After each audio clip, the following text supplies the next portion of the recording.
नमस्कार बंधुगण आमे शुणुचे मनोज दास लिखित उपन्यास शेषतांत्रिकर सन्धानरे। शुण बाबू, आपाततः वास्तवतार अंधकार दिगप्रति दृष्टि दिया जाऊ, कहले शोभानंद। एसबु घटना दुर्घटनार पटभूमि रे रही थाए केते केते शक्ति अपशक्ति खेल। कंखोल माटी सती निज कलेवर विसर्जन देले एवं फलरे सेठाकार सूक्ष्म वातावरण रे संचारित रही अमाप अति भौतिक शक्ति। जदि आमे यहाँ विश्वास करिबा तेबे आमको एक विपरीत धर्मी कथा मध्य मने रखिबाकू हेबो। सेही आदि जुगरे अहम्र प्रचंड विस्फोरण मध्य घटिथिला सेही एक ही स्थान रे। जणे पवित्र मना सच्चा साधक से सूक्ष्म वातावरणरू लाभ करि पारे निज आकांक्षित सिद्धि समेत सतींक दिव्य शक्तिर आशीर्वाद। जणे अपवित्र मना उच्चाभिलाषी साधक आहरण करिपारे निज आकांक्षित सिद्धि समेत दुर्बार अहंग्र अंध प्रताप, जहा ता अंतसत्ता पाई अभिशाप। उच्चाभिलाषी कापालिक तेबे अभिशप्त, कहिला टय। किंतु से निजे जाने नहीं जे से अभिशप्त। से निजकू मने करे दृप्त। अहंग्र आयुध आमे केही भी आम अहंकार को अभिशाप बोली मने करुना। आमे सभी अहंकार आयुध हेबाकू जीवु काहेकि? चमकी पड़िला भली प्रश्न कला टय। जीवा न जीवा आम मर्जीरे नाही रोहित बाबू। असुर माने हेले प्राक मानव जाति एवं अहं हेला सेही मानकर प्रधान चारित्रिक गुण। दक्षଙ୍କ चेतनारे थिला उभय दैवी और आसुरिक गुण। तांक क्रमिक उत्तराधिकारी आम मनीषଙ୍କ भितरे, तेणु ए उभय गुण विद्यमान। जोग वा तंत्र उभयर आभिमुख्य एही अहंग्रु मुक्ति प्राप्ति। जोगर परम लक्ष्य उपनीत हेबा निमंते एही मुक्ति अनिर्वाज्य। टय एकाग्र भाव शुणुला। तापरे पचारला, किंतु आमे कापालिक को भेटिबारे समस्या कौन? तुमको साहाय्य करिबा सकाशे कापालिक आग्रही हेबार कोनोसी हेतु नाही। ए बेपार रे से तेबे काहेकि जड़ित हेबाकू व्यग्र? तुमे कौन भावुछ?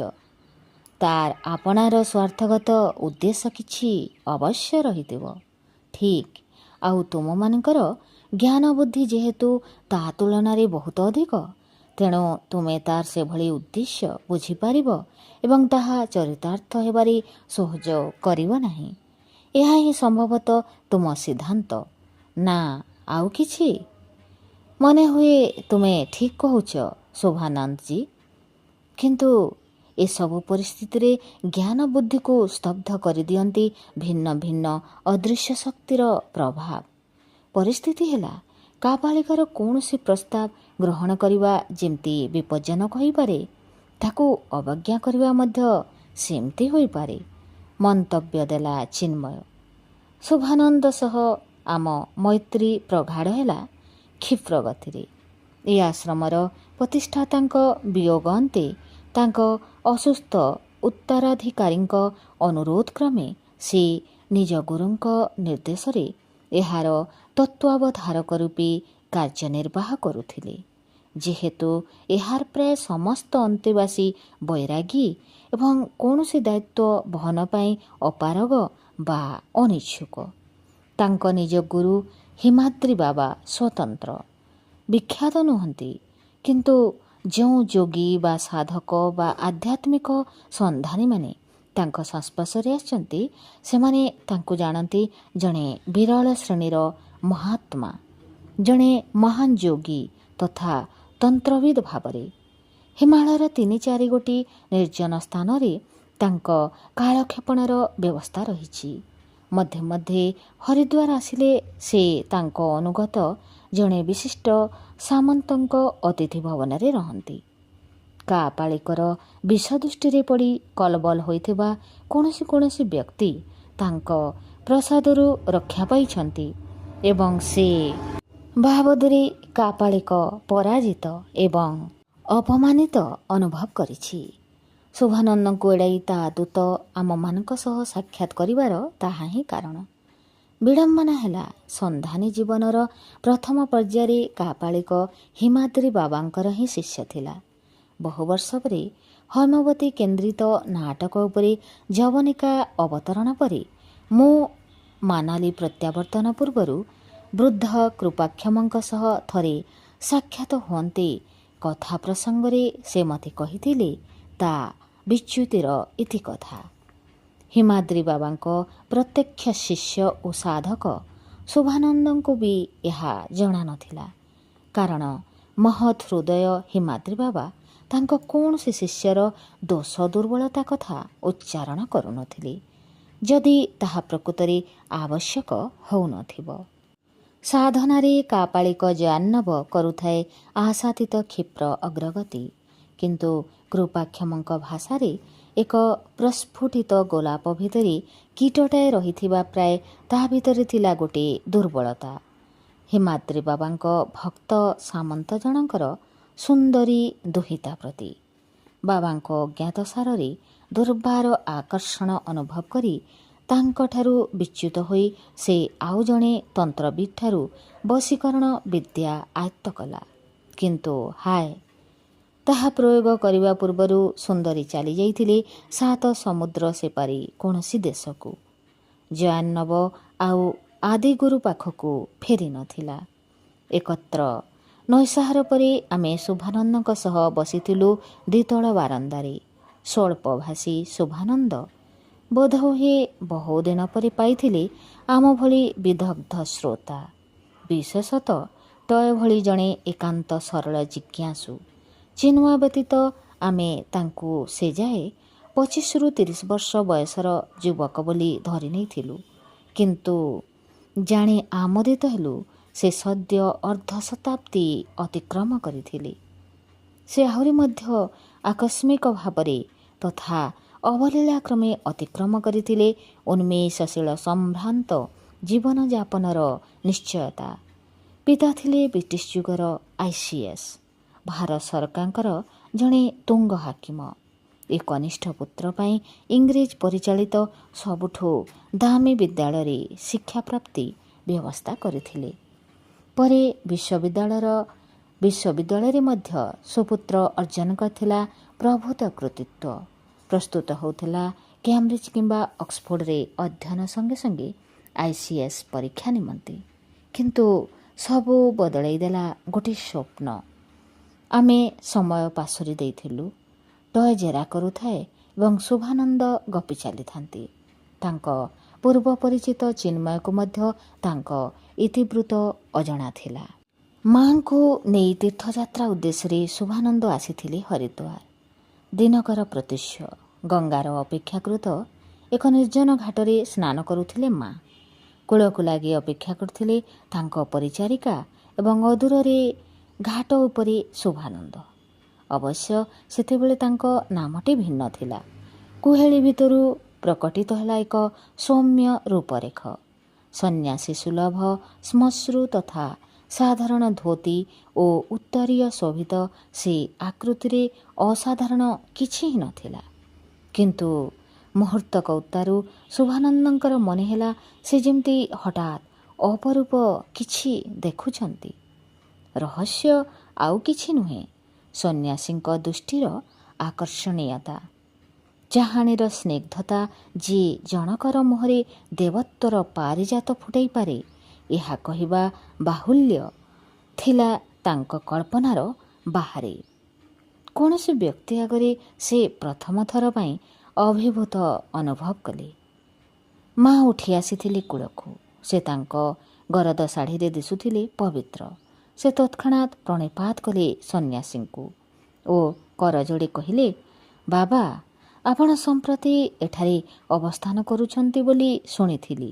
ଦେଖିବାକୁ ବ୍ୟାକୁଳ ହେଉଥିଲି, କିନ୍ତୁ ଏଭଳି ଶୁଭ ମୁହୂର୍ତ୍ତରେ ଏଭଳି ସ୍ଥାନରେ ଆପଣ ଦର୍ଶନ ଦେବେ? ମା, ମୁଁ ଜାଣେ ନା କାହିଁକି ବାଟ ଭାଙ୍ଗି ଇଆଡ଼େ ଚାଲି ଆସିଲି। ଇତିମଧ୍ୟରେ ମା ଇଙ୍ଗିତ ଦିଅନ୍ତି ଶୁଭାନନ୍ଦ ସନ୍ନ୍ୟାସୀଙ୍କୁ ପ୍ରଣାମ କଲେ। ମୋ ସାନ ପୁଅ, ମା କହିଲେ। କିନ୍ତୁ ମା ପୁଅଟିର ପରିଚୟ ଦେବାର 1 ସେକେଣ୍ଡ ପୂର୍ବରୁ ହିଁ ସ୍ୱାଗତୋକ୍ତି କରିଥିଲେ ସନ୍ନ୍ୟାସୀ। ଓ ବର୍ତ୍ତମାନ ଜାଣିଲି। ମୁହୂର୍ତ୍ତଗତ ସେ ତାରତମ୍ୟ ପ୍ରତି ଅବଶ୍ୟ ମା ଧ୍ୟାନ ଦେଇ ନଥିବେ। ଶୁଭାନନ୍ଦ ମାଙ୍କଠାରୁ ହିମାଦ୍ରୀ ବାବାଙ୍କ କଥା ଶୁଣିଥିଲେ, କିନ୍ତୁ ସେ ପାଇଁ ନୁହେଁ। ସେ ହିମାଦ୍ରୀ ବାବାଙ୍କୁ ଏକାନ୍ତରେ ଭେଟିବାକୁ ଉତ୍ସୁକ ହେଲେ ପ୍ରଥମରେ ସନ୍ନ୍ୟାସୀଙ୍କ ଚାହାଣୀ ତାଙ୍କୁ ମୁଗ୍ଧ କରିଥିଲା ବୋଲି, ଏବଂ ଦ୍ୱିତୀୟରେ ତାଙ୍କ ସ୍ୱାଗତୋକ୍ତି ଯୋଗୁଁ। ସମୟ ସ୍ଥିର ହେଲା। ସନ୍ଧ୍ୟାରେ ସେ ଯାଇ ନିରାଡ଼ମ୍ବର ଅତିଥି ଭବନରେ ଉପନୀତ ହେଲେ। ପାଖରେ ଥିବା 2-3 ଜଣ ଅତିଥିଙ୍କୁ ବିଦାୟ କରିଦେଇ ହିମାଦ୍ରୀ ବାବା ତାଙ୍କର ସେହି ଅନନ୍ୟ ହସର ଭୂମିକା ପରି ଶୁଭାନନ୍ଦଙ୍କୁ ପଚାରିଲେ, ମନରେ ବଡ଼ ଦ୍ୱନ୍ଦ୍ୱ ପରା, କାହିଁକି ବାବା? ଶୁଭାନନ୍ଦଙ୍କ ଦୃଷ୍ଟିକୋଣରୁ ତାଙ୍କ ନିଜ ଦ୍ୱନ୍ଦ୍ୱର ଗୁରୁତ୍ୱ ଯେତେ, ସେ ତୁଳନାରେ ସଂଳାପ ହୋଇଥିଲା ବେଶ୍ ସଂକ୍ଷିପ୍ତ, ସତେ ଯେପରି ପୂର୍ବରୁ ଆଲୋଚିତ ଏକ ବିଷୟ ଉପରେ ଖାଲି ସିଦ୍ଧାନ୍ତ ନେବା ବାକି ଥିଲା। ବାବା, ଦ୍ୱନ୍ଦ୍ୱର କାରଣ ହେଲା ମୁଁ ଯେଉଁ ତରୁଣୀଟିକୁ ଭଲ ପାଉଛି ତା ବାପାଙ୍କ ଜିଦି ବିବାହ ପରେ ଯାଇ ମୁଁ ବିଲାତ ଯିବି। ମୋର ତଥା ମୋ ବାପାଙ୍କ ପ୍ରସ୍ତାବ, ବିବାହ ହେବ ମୋର ପ୍ରତ୍ୟାବର୍ତ୍ତନ ପରେ। ଆଉ କିଛି ଦ୍ୱନ୍ଦ୍ୱ ଅଛି? ପ୍ରଶ୍ନ କଲେ ସନ୍ନ୍ୟାସୀ। ଶୁଭାନନ୍ଦ ଧନ୍ଦି ହେଲେ। କହିଲେ, ଅଛି। ମୋ ଦ୍ୱନ୍ଦ୍ୱ ଭିତରେ ଆଉ ଏକ ଦ୍ୱନ୍ଦ୍ୱ। ବିଲାତରୁ ଲେଉଟି ଆସିବାକୁ କେତେ ବର୍ଷ ଲାଗିବ ଜାଣେନା। ସେ ତରୁଣୀ ନାହିଁ ନଥିବା ସୁନ୍ଦରୀ, ତା ଉପରେ ବହୁ ପ୍ରଭାବଶାଳୀ ପରିବାରର ଏବଂ ଯୋଗ୍ୟ ଯୁବକମାନଙ୍କର ଆଖି। ହୁଏତ ଯିବା ପୂର୍ବରୁ ହିଁ ବିବାହ ନିରାପଦ। ସନ୍ନ୍ୟାସୀ ନୀରବ ରହିଲେ। ବଡ଼ କାନ୍ଥ ଘଡ଼ିରେ ମିନିଟ୍ଗୁଡ଼ିକ ଅଜବ ଆବାଜ ଦେଇ ଆଗକୁ ଆଗକୁ ମାଡ଼ି ଚାଲିଥିଲେ। ଭଦ୍ର ଦର୍ଶନ ଘଡ଼ିମାନଙ୍କର ଏମିତି ଉଦ୍ଧତ ଭାବ ସହ ଶୁଭାନନ୍ଦଙ୍କର ପୂର୍ବରୁ ପରିଚୟ ନଥିଲା। ଧୈର୍ଯ୍ୟ ହରାଇ ସେ ପାଟି ଖୋଲିଲେ, ବାବା, ମୋର ଦ୍ୱନ୍ଦ୍ୱ ସାମାନ୍ୟ ଭିନ୍ନ। ତୁମେ ମୋଟରୁ ବିବାହ ପାଇଁ ଉଦ୍ଦିଷ୍ଟ କି? ଆଜ୍ଞା? ସ୍ତବ୍ଧ ହୋଇ ଶୁଭାନନ୍ଦ ବସି ରହିଲେ। କିଛି ସମୟ ପରେ ମୃଦୁ କଣ୍ଠରେ ପଚାରିଲେ, ବାବା, ଆପଣଙ୍କର ଏ ଦ୍ୱନ୍ଦ୍ୱକୁ ଆପଣ ସାମାନ୍ୟ ଭିନ୍ନ ବୋଲି କହୁଛନ୍ତି? ବାବା ପୁଣି ହସିଲେ। ସେଇଟା ଆପେକ୍ଷିକ କଥା। ସଂସାର ସମୁଦ୍ରରେ ଝାସ ଦେଇ ଉବୁଟୁବୁ ହୋଇ ପୁଣି କୂଳରେ ଲାଗିବା ଭିତରେ ହୁଏତ ତୁମର ଆଉ 8-10 ଜନ୍ମ ଲାଗିଯିବ। ମହାକାଳର ପରିପ୍ରେକ୍ଷୀରେ ତୁମ ଆତ୍ମାର ଇତିହାସରେ ସେତକ ସମୟ ବା କୋଉ ଗୁରୁତ୍ୱ? ହତାଶ ହୋଇ ବସି ରହିଲେ ଶୁଭାନନ୍ଦ। ବାବା ଉଠି ପଡ଼ିଲେ। ଆସ ପୁଅ, ମା ତେଣେ ଅପେକ୍ଷା କରିଥିବେ। ତୁମର ଓ ମୋର ଦ୍ୱନ୍ଦ୍ୱର ବଳେ ବଳେ ସମାଧାନ ହୋଇଯିବ ନାହିଁ। ସେହି ରାତିରେ ଶୁଭାନନ୍ଦ ଦେଖିଲେ ଅପରୂପ ସ୍ୱପ୍ନ। ଉଦ୍ୟାନ ଓ ଛୋଟ ଛୋଟ କୁଟୀର ସମ୍ମିଳିତ ବିସ୍ତୃତ ପ୍ରାନ୍ତରୀ ଭିତରେ ପ୍ରେମାସ୍ପଦ ଓ ସେ ଲୁଚକାଳି ଖେଳୁଛନ୍ତି। ତରୁଣୀ ଲୁଚି ଯାଇଛି ଗୋଟିଏ ଟିକି ମନ୍ଦିରରେ। ଶୁଭାନନ୍ଦ କିନ୍ତୁ ମନ୍ଦିର ଭିତରେ ପଶି ତାକୁ ଦେଖୁନାହାନ୍ତି। ତାଙ୍କ ସାମ୍ନାରେ ସିଂହାସନରୂଢ଼ା ଜଣେ ଦେବୀ। ଶୁଭାନନ୍ଦ ପ୍ରଣାମ କରନ୍ତି ଦେବୀ ପ୍ରଶ୍ନ କରୁଛନ୍ତି, ତୁମେ ତାକୁ ଖୋଜୁଛ ଖାସ୍ ତା ସୌନ୍ଦର୍ଯ୍ୟ ସକାଶେ ତ? ଚଟାପଟ ଉତ୍ତର ଦେଉଛନ୍ତି ଶୁଭାନନ୍ଦ, ଜମାରୁ ନୁହେଁ ଦେବୀ, ତା ସ୍ୱଭାବ, ଚରିତ୍ର, ପାବିତ୍ର୍ୟ, ମହତ୍ତ୍ୱ ଇତ୍ୟାଦି ସକାଶେ। ଉତ୍ତମ, କହୁଛନ୍ତି ଦେବୀ, ତମକୁ ବାଛି ନେବାକୁ ହେବ ଗୋଟିଏ ଅବସ୍ଥା। ସେ ସମସ୍ତଙ୍କ ଆଖିକୁ ଯେମିତି ସୁନ୍ଦରୀ ସେମିତି ସୁନ୍ଦରୀ ଦେଖାଯିବ, କିନ୍ତୁ ତମ ଆଖିକୁ ଦିଶିବ ଅସୁନ୍ଦରୀ, ନତୁବା ସେ ତୁମ ଆଖିକୁ ଦେଖାଯିବ ସୁନ୍ଦରୀ, କିନ୍ତୁ ଅନ୍ୟ ସଭିଙ୍କ ଆଖିକୁ ଅସୁନ୍ଦରୀ। ବାଛ। ସେ ସମସ୍ତଙ୍କ ଆଖିକୁ ଦେଖାଯାଉ ସୁନ୍ଦର। ମୁଁ ତା ବ୍ୟକ୍ତିତ୍ୱର ପ୍ରେମିକ, ତୁଚ୍ଛା ରୂପର ନୁହେଁ। ଶୁଭାନନ୍ଦ ସଦମ୍ଭ କହିଲି। ବିବାହ ହୋଇଗଲା। ବିରାଟ ସମ୍ବର୍ଦ୍ଧନା ସଭାରେ ସଭିଙ୍କ ପାଇଁ କନ୍ୟା ଅମୋଘ ଆକର୍ଷଣ। କନ୍ୟାଟି ଏକ କବିତା, ସ୍ୱାମୀ ଗୋଟିକ ତାର ଆବୃତ୍ତିକାର। କନ୍ୟାଟି ବୀଣାର ଝଙ୍କାର, ସ୍ୱାମୀ ଜଣକ ବୀଣା ଯନ୍ତ୍ର, ଅବଶ୍ୟ ଅପରିହାର୍ଯ୍ୟ କିନ୍ତୁ ଯନ୍ତ୍ର। ଅନେକ ପରୋକ୍ଷରେ କନ୍ୟା ପ୍ରତି ସରାଗ ପ୍ରଦର୍ଶନ କରୁଥାନ୍ତି। ଶୁଭାନନ୍ଦ ପ୍ରତି ଈର୍ଷାନ୍ୱିତ ହେଉଥାନ୍ତି। ଶୁଭାନନ୍ଦ ଆମୋଦିତ ହେଉଥାନ୍ତି। ଉତ୍ସବ ସରିଲା। ଜୀବନଧାରା ଗତାନୁଗତିକ ହେଲା। କୁରୂପା ପ୍ରେୟସୀ ଉପରେ ଆଖି ପଡ଼ିବା ମାତ୍ରେ ଶୋଭାନନ୍ଦ ବିମର୍ଷ ଅନୁଭବ କରନ୍ତି। କାହିଁ ଗଲା ତାଙ୍କ ଘୋଷିତ ନିଜର ସେ ରୂପାତୀତ ପ୍ରେମ? ହୃଦୟ ଭିତରେ ଉଚ୍ଛଳ ଉଚ୍ଛଳ ଗୋଲାପଟିଏ ଚାହୁଁ ଚାହୁଁ ଶୁଖିଯାଇ ଦଗ୍ଧ ହୋଇ ପାଉଁଶରେ ପରିଣତ ହୋଇଗଲା ଭଳି ମନେ ହେଲା। କିନ୍ତୁ ସହ୍ୟ କଲେ ଶୋଭାନନ୍ଦ। ତାଙ୍କ ବିତୃଷ୍ଣାରେ ବିସ୍ମିତା କନ୍ୟା ତା ଆଗରେ ଅଭିନୟ ଏବଂ ତଜ୍ଜନିତ ଗ୍ଳାନିବୋଧରେ ଶୋଭାନନ୍ଦ ନିଜ ଆଗରେ ନିଜେ ବାମନରୁ ବାମନତର ହୋଇ ଚାଲିଲେ। ସ୍ୱପ୍ନ ଏକ ଏକ ବର୍ଷ ବିତି ଯାଉଥାଏ ଏକ ଏକ ସେକେଣ୍ଡରେ। ନା, ଅସହ୍ୟ ଏ କୁରୂପ। ଶୋଭାନନ୍ଦ ଦିନେ ବିସ୍ମୃତ ମନ୍ଦିରର ସନ୍ଧାନ କରି ଦୌଡ଼ି ଯାଇ ଦେବୀଙ୍କୁ ପ୍ରାର୍ଥନା କଲେ, କ୍ଷମା କରନ୍ତୁ, କନ୍ୟାର ଯେଉଁ ରୂପରେ ମୁଁ ତାକୁ ଭଲ ପାଇଥିଲି ମୋତେ ସେହି ରୂପ ଦେଖିବାକୁ ଦିଅନ୍ତୁ। ଅନ୍ୟମାନେ ଦେଖନ୍ତୁ କୁରୂପ। ତଥାସ୍ତୁ କହିଲେ ଦେବୀ। ଉଲ୍ଲାସରେ ସ୍ୱଗୃହ ପ୍ରତ୍ୟାବର୍ତ୍ତନ କରି ଶିବାନନ୍ଦ ଦୌଡ଼ିଗଲେ ପ୍ରେମାସ୍ପଦା ପାଖକୁ। ସ୍ତବ୍ଧ ଓ ନିର୍ବାକ ବନେ ତାଙ୍କୁ ଦେଖିଲେ। ସେଇ ମୁହଁ, କିନ୍ତୁ ଅନ୍ତର୍ହିତ ସେ ସୌନ୍ଦର୍ଯ୍ୟ। ଇତିମଧ୍ୟ ବିତି ଯାଇଥିଲା ହୁଏତ ଅର୍ଦ୍ଧ ଶତାବ୍ଦୀ। ସ୍ୱପ୍ନରେ ମନେ ହେଲା ସେ ଚେତା ହରଉଛନ୍ତି। ବାସ୍ତବରେ ତାଙ୍କ ଚେତା ଫେରିଆସୁଥିଲା ଅଚେତନ ପ୍ରାୟ ପ୍ରଗାଢ଼ ନିଦ୍ରାରୁ। ପରଦିନ ସେ ଯାଇ ପ୍ରଣିପାତ କଲେ ହିମାଦ୍ରି ବାବାଙ୍କୁ। ବଦଳିଗଲା ତାଙ୍କ ଜୀବନ ସ୍ରୋତର ଧାରା। ମଧ୍ୟରାତ୍ରି ପର୍ଯ୍ୟନ୍ତ ଆଲୋଚନା ଅନ୍ତେ ଆମେ ଏହି ସିଦ୍ଧାନ୍ତରେ ଉପନୀତ ହେଲୁ। କାପାଳିକାର ଜବରଦସ୍ତ ନିମନ୍ତ୍ରଣକୁ ଉପେକ୍ଷା କରି ତାର ଶତ୍ରୁ ଶିବିରର ଅନ୍ତର୍ଭୁକ୍ତ ବନିଯିବା ବିଜ୍ଞତା ହେବ ନାହିଁ। ପରଦିନ ଆମେ ଯାଇ ତାକୁ ସାକ୍ଷାତ କରିବୁ। ରହିଥିବୁ ଯଥେଷ୍ଟ ସଜାଗ ଏବଂ ସତର୍କ। କିନ୍ତୁ ଆପଣା ଛାଏ ପରିସ୍ଥିତି ସାମାନ୍ୟ ବଦଳିଗଲା। ପରେ ଆମେ ଉପଲବ୍ଧି କଲୁ ଯେ ସେ ସାମାନ୍ୟ ବାସ୍ତବରେ ଥିଲା ଅସାମାନ୍ୟ। ରାତ୍ରିର ଶେଷ ପ୍ରହର ବେଳକୁ ଝଡ଼ ବର୍ଷା ଆରମ୍ଭ ହେଲା। ଅଦୃଶ୍ୟ ଉଦୟ ସୂର୍ଯ୍ୟର ପ୍ରଭାବରେ ଅନ୍ଧକାର କ୍ରମେ କ୍ଷୀଣ ହୋଇ ଆସିବା ସତ୍ତ୍ୱେ ଦିନର ପ୍ରଥମ ପ୍ରହର ଯାକ ଅବ୍ୟାହତ ବର୍ଷା ଓ ବତାସ ଧୀରେ ଧୀରେ ମନ୍ଦୀଭୂତ ହୋଇ ଆସନ୍ତେ ଆମେ ରାସ୍ତାକୁ ବାହାରି ପଡ଼ିଲୁ। ସ୍ଥିରୀକୃତ କାର୍ଯ୍ୟସୂଚୀ ଅନୁସାରେ ଆମର ପ୍ରଥମ ଗନ୍ତବ୍ୟ ଟେଲିଗ୍ରାଫ ଅଫିସ। ଶୋଭାନନ୍ଦ ଅଳ୍ପ ଆଗରୁ ଯାଇ ତାଙ୍କ ଗୁରୁଭାଇ ପରିଚାଳିତ ଅତିଥି ଭବନରେ ଆମକୁ ଅପେକ୍ଷା କରୁଥିବେ। ଯେହେତୁ ଏଠାରେ 6 ମାସ କାଳ ଅତିବାହିତ କରିବାକୁ ପଡ଼ିପାରେ, ତାଙ୍କ ସହାୟତାରେ ଆମେ ଗୋଟିଏ ଉପଯୁକ୍ତ ଘରର ସନ୍ଧାନରେ ବ୍ୟାପୃତ ହେବୁ। ଚାଲ, ମୁହୂର୍ତ୍ତଟିଏ ବିଳମ୍ବ କର ନାହିଁ, ନିର୍ଦ୍ଦେଶଦାତା ଜଣକ ଅଧା ଚିହ୍ନା ପଡ଼ିଲେ ତାଙ୍କ କଣ୍ଠସ୍ୱରରୁ।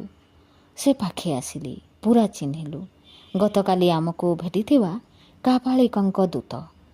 ତାଙ୍କ ଜଟାଜୁଟରେ ଯଥେଷ୍ଟ ସଞ୍ଚିତ ବର୍ଷା ଜଳ। ତାଙ୍କ ଗଣ୍ଡ ଦେଶ ଉପରେ ଧାର ଧାର ଝରଣା ସୃଜିଥାଏ। ବିନା ଆବରଣରେ ସେ ବର୍ଷା ଭିତରେ ଆମକୁ ଅପେକ୍ଷା କରିଥିଲେ। ଟିକିଏ ଆଗରେ ଘୋଡ଼ାଗାଡ଼ି ରହିଛି। ଶୋଭାନନ୍ଦର ଦୃଷ୍ଟି ଏଡ଼ାଇବା ନିମନ୍ତେ ସାଧୁଜୀ ଦେଲେ ନିଜ ରଣକୌଶଳର ବେପରୁଆ ସ୍ୱୀକାରୋକ୍ତି। ଆମେ ଅବଶ୍ୟ ଯିବୁ, କିନ୍ତୁ ଗୋଟାଏ ଯୋଡ଼ାଏ ଜରୁରୀ କାମ ଶେଷ କରି, କହିଲା ଚିନ୍ମୟ। ସାଧୁଜୀ ଯେମିତି ହଠାତ୍ ଏକ ନିଶ୍ଚଳ ପ୍ରତିମା ବନିଗଲେ। ମ୍ଳାନ ଆଲୁଅରେ ଆମେ ବୁଝିପାରିଲୁ ନାହିଁ ସେ କେଡ଼େ ବିଚଳିତ। କିନ୍ତୁ ଆମକୁ ଆଚମ୍ବିତ ବନାଇ ପଙ୍କିଳ ମାଟି ଉପରେ ହିଁ ବସିପଡ଼ି ସେ ଆମ ଅପ୍ରସ୍ତୁତ ପାଦଟିମାନ ଅଣ୍ଡାଳି ସେଗୁଡ଼ିକ ଉପରେ ତାଙ୍କ ପବିତ୍ର ଜଟାପୁଞ୍ଜ ନ୍ୟସ୍ତ କରିବା ପ୍ରୟାସ କଲି। ହତବମ୍ବ ଚିନ୍ମୟ ଏବଂ ମୁଁ ଯଥାସମ୍ଭବ ଶୀଘ୍ର ତାଙ୍କ ଦୁଇ ବାହୁ ଧରି ଉଠାଇଲୁ। ବିଳାପୀୟ କଣ୍ଠସ୍ୱର ଏକାଧିକ ପର୍ଦ୍ଦାରେ ବିକଳାଙ୍ଗ ବାକ୍ୟ କେତୋଟି ଯୋଗେ ସିଏ ଯାହା ବ୍ୟକ୍ତ କରୁଥିଲେ ତାହାର ମର୍ମ ହେଲା, ସେ ସେଠାରୁ ସିଧାସଳଖ ଆମକୁ ନେଇ ମହାକାପାଳିକ ଆଗରେ ଉପସ୍ଥାପନା କରି ନ ପାରିଲେ ତାଙ୍କ ନିଜ ତନ୍ତ୍ରାଭିଳାଷର ହେବ ସର୍ବନାଶ। ସାଧୁଜୀଙ୍କ ଗତକାଲିର ତଥା କିୟତ୍କ୍ଷଣ ପୂର୍ବର ବାଟୁଳି ଭଳି ଶବ୍ଦ ପ୍ରୟୋଗ ସହ ଅଚାନକେ ତାଙ୍କର ଏଭଳି ବିଳାପ ଆମ ଚିନ୍ତାଧାରାକୁ ବିପନ୍ନ କରିଦେଲା। ବିହ୍ୱଳ ବନି ଆମେ ତ୍ୱରିତେ ଗାଡ଼ିରେ ପ୍ରବେଶ କଲୁ। ସେ ମଧ୍ୟ ବସିଲେ।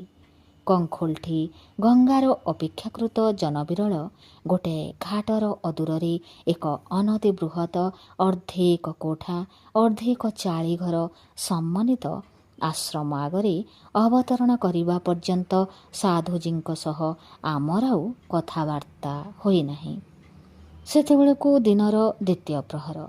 ଯଦି ବି ତାହା ସଦ୍ୟ ସକାଳର ଭ୍ରାନ୍ତି ସୃଜୁଥାଏ, ତାଙ୍କ ଆଶ୍ରମ ସମ୍ମୁଖରେ ବରାଭୟ ପ୍ରଦାନ ମୁଦ୍ରାରେ ବାହୁଯୁଗଳ ପ୍ରସାରିତ କରି ଦଣ୍ଡାୟମାନ ଥିଲେ କାପାଳିକ।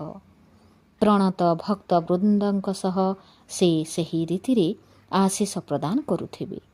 ଆମର ତଡ଼ିତ୍ ଗତି ଭାବହୀନ ନମସ୍କାର ତାଙ୍କୁ ହତାଶ କରିବା ସତ୍ତ୍ୱେ ସେ ଗଳା ପରିଷ୍କାର କରିନେଇ କହିଲେ, ସ୍ୱାଗତ। ତେବେ ମୁହୂର୍ତ୍ତ ଗଡ଼ିଗଲା। ସ୍ୱାମୀ, ମୁଁ ରାସ୍ତାରେ ଅପେକ୍ଷା କରିଥାଏ, କିନ୍ତୁ ବାବୁମାନେ ବାହାରିଲେ ବିଳମ୍ବରେ। କ୍ଷମାପ୍ରାର୍ଥୀ କଣ୍ଠରେ କୈଫିୟତ ଦେଲେ ତାଙ୍କ ଦୂତ।